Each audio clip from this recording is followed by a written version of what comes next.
Hello, hello, hello. Yes, it's me again, Colin Clapp, Online Marketing Done For You. This week we have been talking about website return on investment, ineffective websites, getting more effective websites to get a better return on investment. You know, if you can improve your website effectiveness, you can improve your website return on investment, and of course you can improve your return on investment in your business. So yeah, okay. So today's topic is why great project managers are not necessarily good for your business, and how to use Google Analytics reporting for self-accountability when it comes to improving your website and business. So before I go on, remember, if you know anyone else who is suffering from the frustration of unfulfilled website expectations, please be sure to share these videos with them. They're available on YouTube and on Facebook, and if you can't find them for any reason, just reach out to me and I will share all the links. So I'll recap those in just a minute, but yeah, this talk is for these series of talks are for any small business owner who has never received a website performance report, or if they have, but they're so long ago they don't know how to get them, or when they got them it was too overwhelming, and so they'll be pleased to know they're not alone, and hopefully these talks will help them sort of make some sense of how they can get a better performing, more effective website. So yeah, just to recap as well, no, this is not about needing a new website. This is about getting more out of the website that you already have. So yeah, let's just quickly recap. On Monday, I talked about the responsibility. You know, if nothing else, there is a stakeholder and shareholder responsibility when you put that much time and effort and investment into a marketing asset like a website. You have a right to expect a return on investment, and that all starts with data, wherever you are in the world, whichever your preference is. You know, and I use the analogy, you would not go to a sporting event or pay for a season ticket, you know, thousands of dollars in a season ticket, turn up and watch your team week in, week out, and no one tell you the score. You just wouldn't let that happen.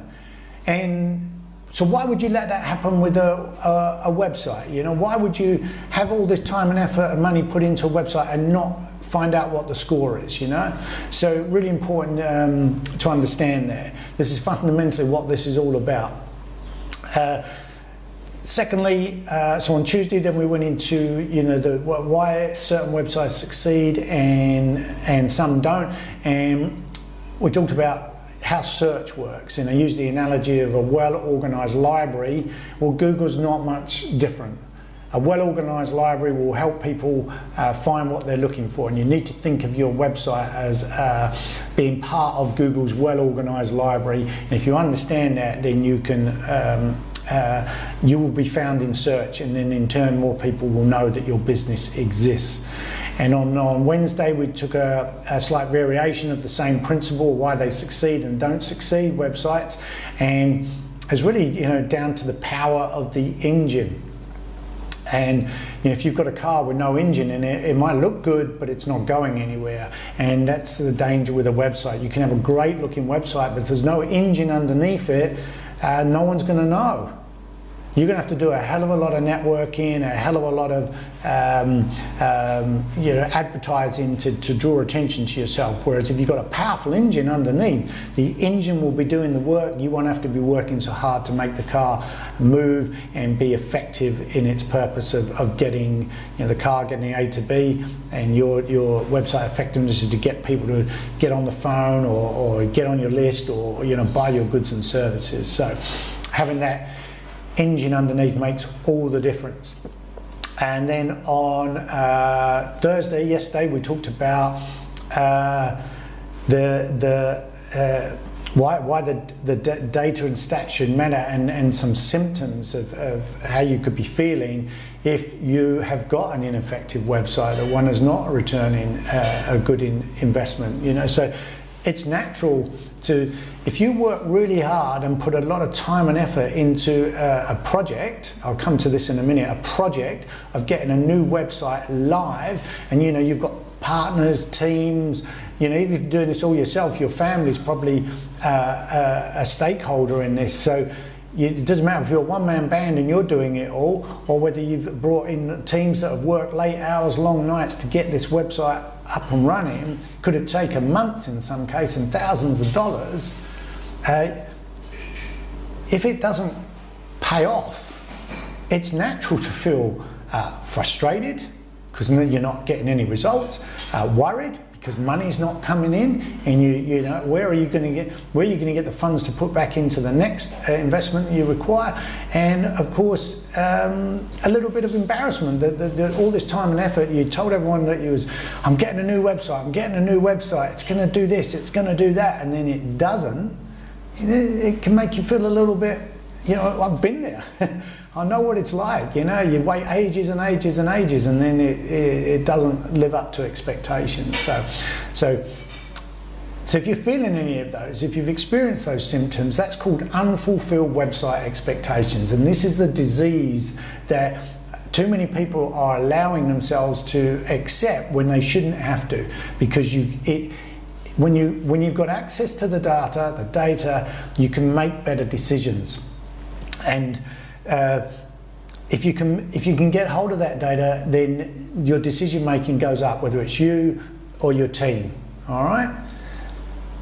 Now, the question I like to pose is: Are you getting that data? Is it coming to you in a regular form? Is there anyone on your team, including yourself, that is capable of delivering that data on a regular basis? Because, you know, it may be that you're the only one, and so if you don't have the time or the skills to do that quickly, then I can imagine that you won't get that. And don't get me wrong, I'm not trying to make you suggest that you become a techie or a guru. Far from it. You know, if you're a business coach, or you're an event manager, or you sell furniture or widgets, or you deliver landscape gardening, or you're an accountant, lawyer, you know, your job is to service your clients. And you don't want to be spending a lot of time in the back end of your website getting all this data.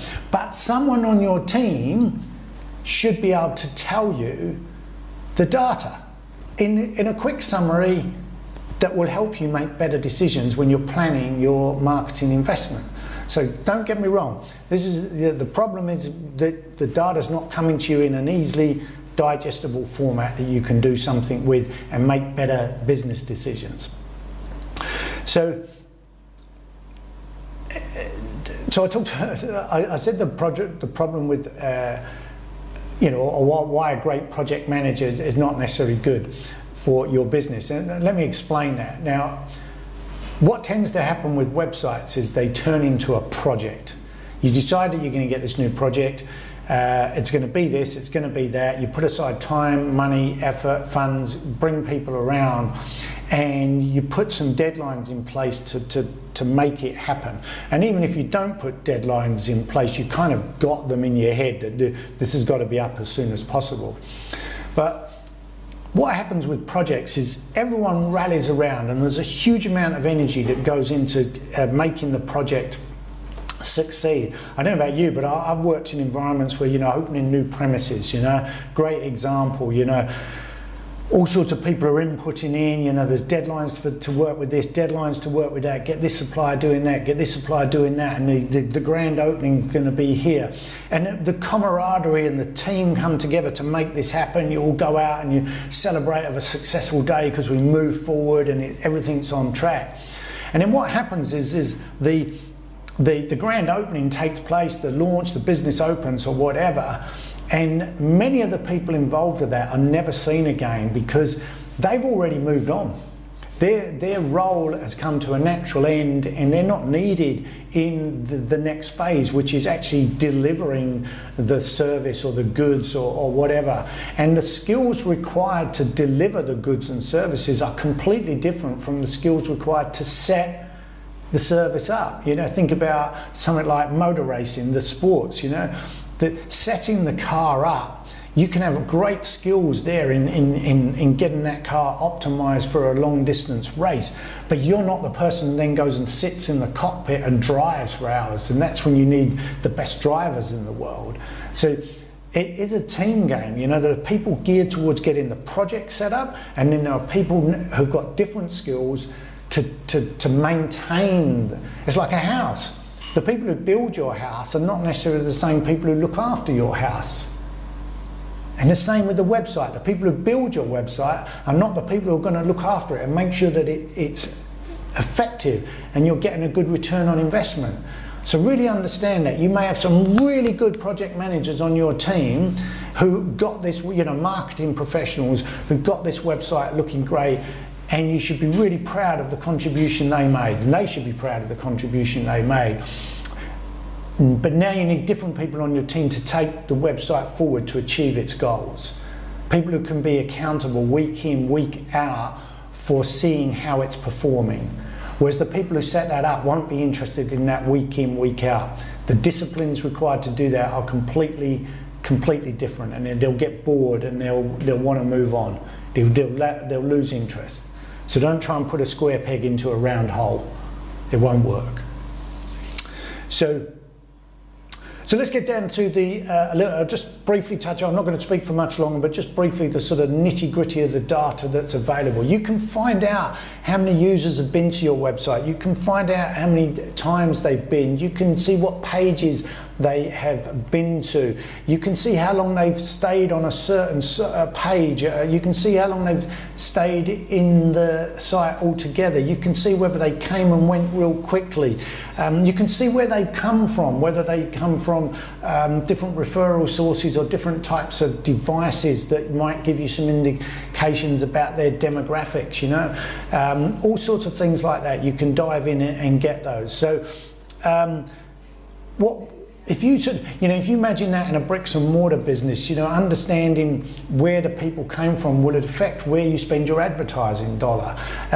If they came into your shop and spent a lot of time there and walked out, well, you kind of know that they're interested, but you haven't hooked them with the sale.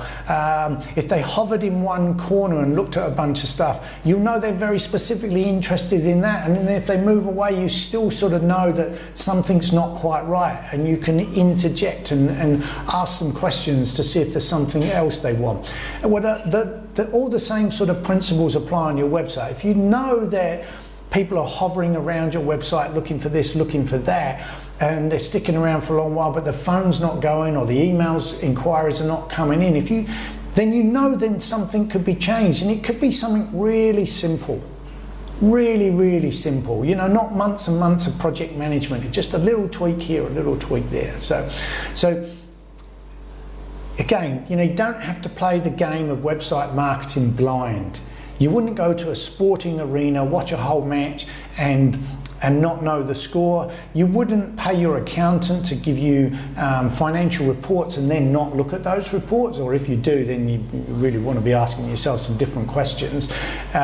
Or you'd at least elect, you know, if you've paid your accountant thousands of dollars a year, you'd at least, even if you don't like the numbers, you'd at least like him to explain them and earn his keep. Well, the same applies to your website. It should be earning its keep. Okay? All right, so I'm going to wrap up. It's been a big week on sort of just getting to grips that it's not about you know, needing a new website or a new marketing investment. It's about understanding that your existing asset could be more effective. And if you can improve your website effectiveness, you can improve your website return on investment, and you can improve your business return on investment, and, you know, have more time with your kids, more time with your family, more time with your hobbies, all those sorts of payoffs that went into grow it, that you know were your dreams for when you started out down this business road. Okay, so I'm going to carry on next week, but I'm going to dive a little bit deeper into the actual stats that I talked about. You know, how you can get those and why they're important and what you can do to make them better. So I will sign off for here, and I will wish you a great week. I hope you have a great weekend. Remember, if you still haven't done it, love to hear.